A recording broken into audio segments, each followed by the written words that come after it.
আসসালামু আলাইকুম। কেমন আছেন সবাই? আশা করি অনেক ভালো আছেন। আমিও আলহামদুলিল্লাহ ভালো আছি। আমি আজকে ২টা ভর্তা করব। আমাদের দুপুরের খাবারে ২টা ভর্তা অ্যাড হবে।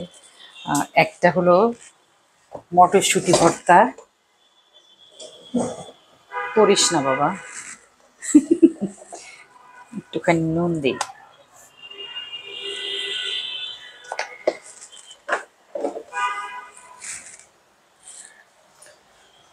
মটরশুঁটি ভর্তা করব পাটায় বেটে।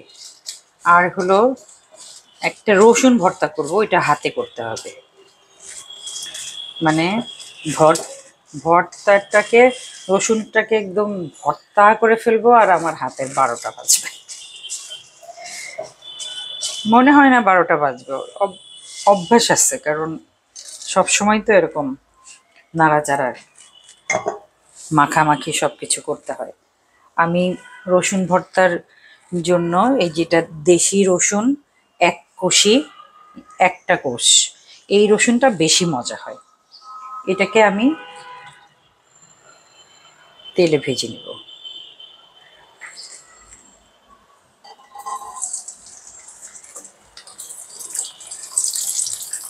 এটা যখন মচমচে ভাজা হবে তখন আমি এটার সাথে পেঁয়াজ কাঁচামরিচ দিব।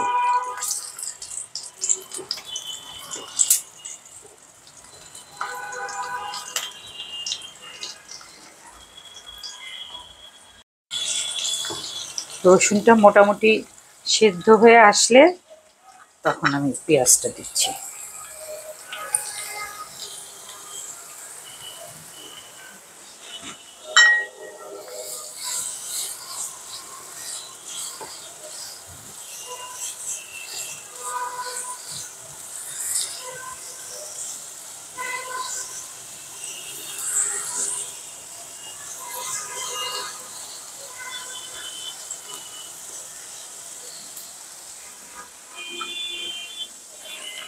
ইদানিং মনে হয় কি যে ভর্তা করা একটা অপরাধের মতো। কারণ যখনই ভর্তা করি তখনই ছেলেমেয়েরা যখন খেতে বসে, মেয়ে মেয়ে আর ছেলের বউ এই দুইজন যখন খেতে বসে তখনই বলে, মা কেন এত ভর্তা করলা? আমার মেয়ে ফারিয়া আমার বাসায় আসলে বলবে যে তোমার বাসায় আসলেই আমার ওজন বাড়ে, তুমি এরকম এত ভর্তা এত কিছু করো। আর ছেলের বউ মারিনা ও বলবে যে মা মাত্রই ডায়েটিংটা শুরু করলাম আর তুমি এগুলা শুরু করলা। আমি বলে যে দেখো, আমার মতো করে খাও। আমি তো মানে সারা জীবন একই রকম। একটা সময় হয়তো একটু বেবি ফ্যাট ছিল গালগুলোর, মানুষ মনে করে যে আমি অনেক মোটা গাটা একটা মানুষ। আসলে কিন্তু সেটা না। ছবিতে আমার মুখটা ভারী দেখা যায়, ছবিতে বড় লাগে। কিন্তু আল্লাহর রহমতে আমার ১৫ বছরের আগের জামাও আমার গায়ে লাগে আর ওজন বাড়ে না। এই ২-১ পাউন্ড এদিক ওদিক হয়। রোজার মধ্যে সুন্দর শুকায় যাই, আবার কোরবানি ঈদে একটু মোটা হই এরকম কোরবানি ঈদের পরে একটু মোটা হই। তো ওই কিন্তু তারপরেও একটা মোটামুটি একটা জায়গাতেই থাকি। তা আমার মনে হয় যে সব কিছুই আমরা খাবো মাঝামাঝি, আর একটা সমতা বজায় রেখে। এটা তো মানে আমাদের ধর্মীয়ভাবেও বলা আছে যে সব কিছুই মধ্যম পন্থা অবলম্বন করার জন্য। তো সেই ক্ষেত্রে একটু খেয়াল রাখলে মনে হয় মানুষ অত বেশি ডায়েটিং করতে হয় না। আর একটু সাথে তো একটু এক্সারসাইজ লাগে। আমি যে এক্সারসাইজ অনেক বেশি করি তা কিন্তু না। কিন্তু আমার পেঁয়াজ রসুন ভাজা হয়ে গেছে, আমি এই তেলে একটুখানি কালো জিরা নেব।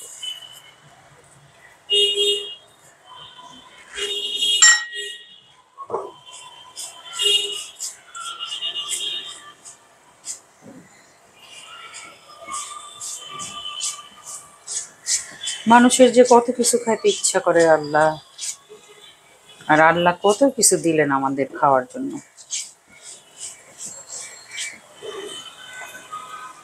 আমি এটা এখন নামাই নিচ্ছি।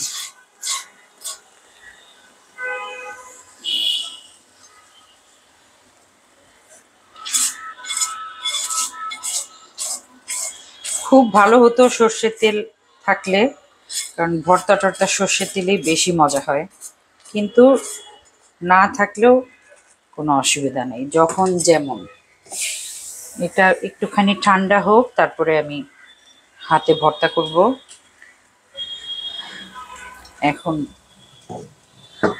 মটরশুঁটিটা সিদ্ধ হয়ে গেছে, মটরশুঁটির ভর্তার পুরটা তৈরি করে, মানে অনুষঙ্গ যা লাগে সেটা দিয়ে দিচ্ছি।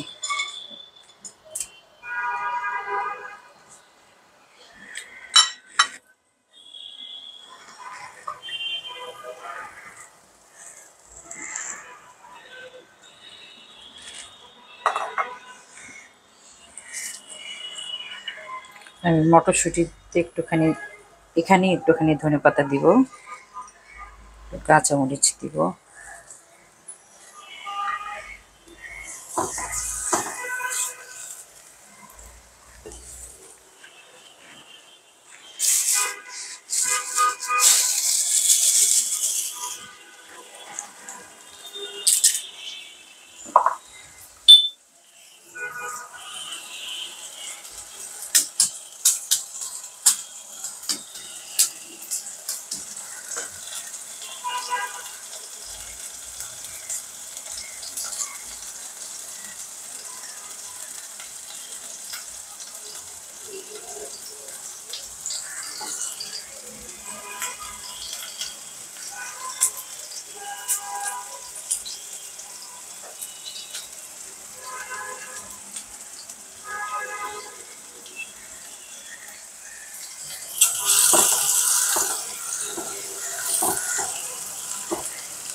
এটাও ভাজা শেষ।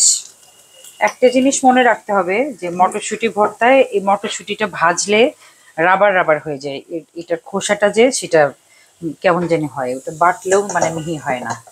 তো শুধু পেঁয়াজ রসুনটা বাটবো আর তারপরে পাটায় বেটে নিব, এটাই, এমন কোনো টেকনিকের ব্যাপার না। চুলা বন্ধ করে দিলাম, আমি এখন এই ভর্তাটা হাতে মেখে নিচ্ছি।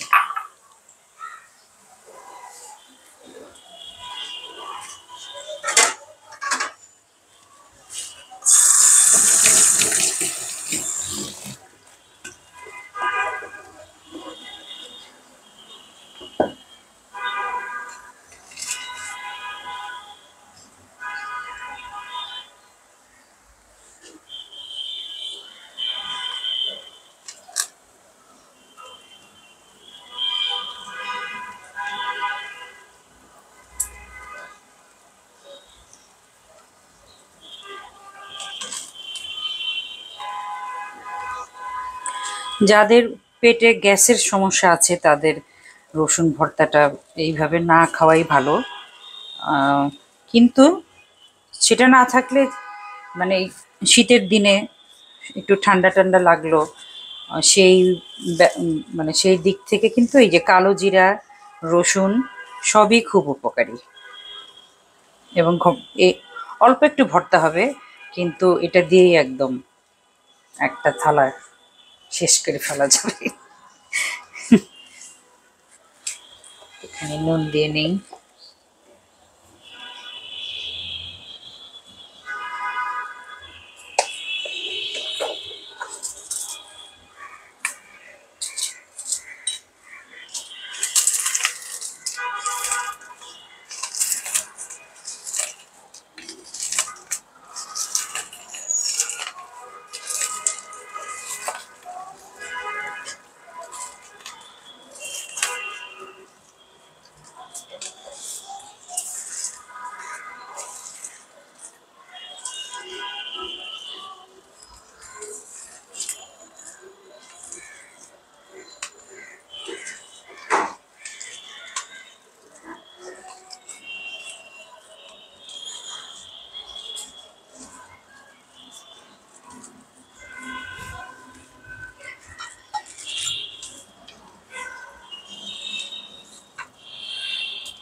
এই প্লেটের মধ্যেই ভাত নিলে একদম নিমেষে সেই ভাতটা শেষ হয়ে যাবে। ভর্তা মাখা হাতে গরম গরম ভাত, দেখা গেল যে আমি নিলাম, আমি ভাগেই পাচ্ছি না। আমার বাসায় আমি যদি পান্তা ভাত মাখাই, সেটাও আমি ভাগে পাই না। এক গামলা পান্তা, আলু ভর্তা, শুকনা মরিচ সব কিছু দিয়ে মানে চটকিয়ে যখন মাখা শেষ, আমি মুখে তুলবো, তখন আমার ছেলে এসে দাঁড়াবে, আম্মু একটু দাও তো, বলে মানে সে একটা বড় একটা বাটি নিয়ে আসে। তো ওই বাটির আন্দাজে দিতে হয়। আমার সাহেব বলবে আমাকে একটুখানি 2 লোকমা খাওয়াই দাও তো। আচ্ছা, পান্তা কোনোদিন মুখে তুলে খাওয়ান যায়? আচ্ছা দিলাম খাওয়ায়। তারপরে আরেকজন কেউ থাকবে, সেও বলবে, নাম বলবো না। এরকম করে শেষে দেখা যায় কি, আমি একটুখানি শেষে একটু ঝোল পড়ে আছে, 2-1টা কাঁচামরিচের টুকরা, একটুখানি পেঁয়াজ, ওইটা আমি চুমুক দিয়ে খায় মনের দুঃখে শেষ করি পান্তা খাওয়ার ইয়া। যাই হোক, আমি এটা তো হাতে ভর্তা করলাম, এটা পাটায় বাটতে হবে। তা এখন আমার কত রকম অসুবিধা। আমি তো ইচ্ছা করলেই মানে পাটায় বাটতে পারি, কিন্তু কেউ কেউ আবার বলবে যে পাটা, ওই যে বটি দিয়ে মাছ কাটছিলাম তখন, তো মাছ বটি নিয়ে কেন আপনাকে কাটতে হবে? তো তাহলে পাটার বাটাটাও আমি দেখাবো না, আমি নিজেই বাটবো, কিন্তু আমি সেটা দেখাবো না। আমি ওই মটরশুঁটি ভর্তাটা করি, তারপরে আসছি।